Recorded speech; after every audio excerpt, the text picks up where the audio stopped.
Vamos a saludar a Gonzalo Martín, que es presidente de Equipo de Europa. Gonzalo, muy buenas. Hola, buenas tardes, ¿qué tal? Bueno, quedan menos de 48 horas para que por lo menos aquí en España vayamos a votar en esas elecciones europeas. ¿Qué es lo que podemos esperar? Porque ahora hablábamos de que se espera una victoria del Partido Popular, no mayoría. La clave está en cuál va a ser la coalición que va a acabar formándose, ¿no? Bueno, pues sí, la clave ahora mismo... Ay, perdón, que me veo un poco duplicado.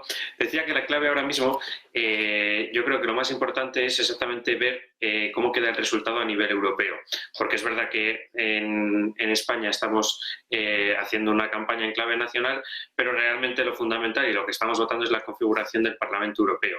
Entonces aquí es importante destacar que en el Parlamento Europeo se aprueban, junto con el Consejo, por iniciativa de la Comisión,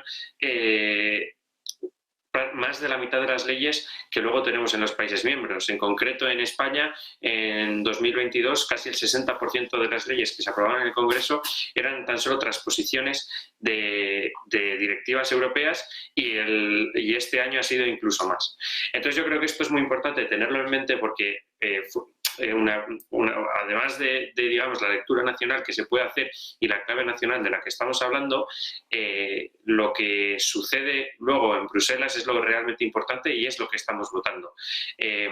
Entonces, efectivamente, como tú mencionas, en España las encuestas dicen eso, pero yéndonos a Europa, el Partido Popular Europeo parece bastante claro que va a ser la primera fuerza y realmente la expectativa, un poco de lo que está la gente pendiente, es de ver qué pasa con los conservadores y reformistas, que es el grupo parlamentario en el que está encuadrado Vox, junto con Identidad y Democracia, que es el grupo de Le Pen, y los socialdemócratas. Es decir, ver si los conservadores e Identidad y Democracia, que es todo eso que está a la derecha del Partido Popular, saca los mismos o más o menos escaños que los socialdemócratas, que es el partido en el que está encuadrado el PSOE. Entonces, tradicionalmente, la Comisión ha venido siendo configurada por socialistas liberales y democristianos y la pregunta es si en estas elecciones europeas van a volver a dar los números para esa comisión o se van a tener que buscar apoyos externos. Entonces, yo creo que eso es de lo que tenemos que estar pendientes y, sobre todo, un dato muy importante también de la participación, que es algo que le ha venido faltando a las elecciones europeas tradicionalmente y por lo que nosotros en Equipo Europa es a lo que nos dedicamos, a animar a la gente a que vaya a votar. Así que este año, que además en España no coinciden con otras elecciones, pues habrá que ver qué sucede. Sí, desde luego, porque ese absentismo puede ser una de las claras amenazas, ¿no?, de estas elecciones, un poco en general. Por lo que decías, parece que a la gente le cuesta entender cómo les puede afectar, ¿no?, el resultado de las elecciones. Pero una manera muy fácil de verlo es, claro, dentro sobre todo de ese bloque de conservadores y reformistas, hay quienes quizás son euroescépticos, ¿no?, dicho así directamente.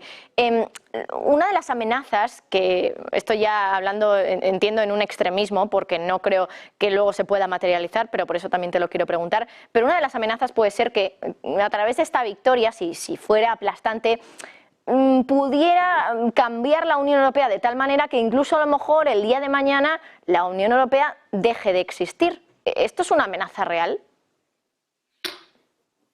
A ver, es una pregunta un poco complicada de responder, porque tiene dos vertientes. O sea, lo primero de todo, para entender, tú decías que efectivamente en conservadores y reformistas se ha venido diciendo que hay partidos euroescépticos y yo lo que sí que quiero es mencionar una cosa. Tanto el Brexit como la guerra de Ucrania han ayudado mucho a que estos partidos moderen sus posiciones respecto a la Unión Europea. De todas formas, utilizar la Unión Europea como chivo expiatorio ha sido una cosa que no solo han hecho estos partidos, aunque ha sido realmente cuando digamos, parece que más en serio se ha tomado la amenaza. O sea, quiero recordar que en la crisis del 2008 también, pues aquí o Podemos o Syriza en Grecia también eran muy críticos incluso con el euro u otras instituciones de la Unión Europea.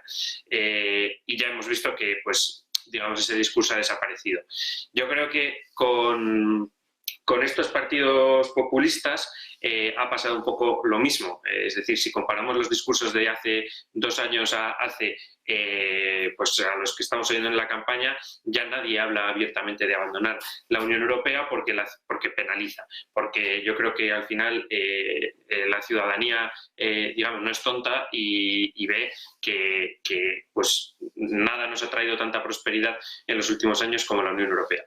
Ahora bien, a la pregunta de si existe el riesgo de que desaparezca o no, el riesgo de que desaparezca siempre está, porque cuando tú no mantienes una cosa, pues puede terminar deteriorándose. Entonces, que desaparezca la Unión Europea en el sentido de que de repente deje de existir la Comisión, el Parlamento o dejemos de ver la bandera, no lo enfocaría yo de esa manera, sino de si hay un riesgo de que deje de existir la Unión Europea como la conocemos. Y la respuesta a eso es probablemente más afirmativa que en el primer caso, ¿no? Porque yo creo que lo que decidimos en estas elecciones, a pesar de que los populismos efectivamente han moderado el discurso frente a la Unión Europea, sí que estamos decidiendo entre más integración o menos integración. Tampoco quiero meter a todo el mundo en el mismo saco, porque incluso dentro de conservadores y reformistas hay partidos con posiciones muy distintas frente a la Unión Europea, ¿no?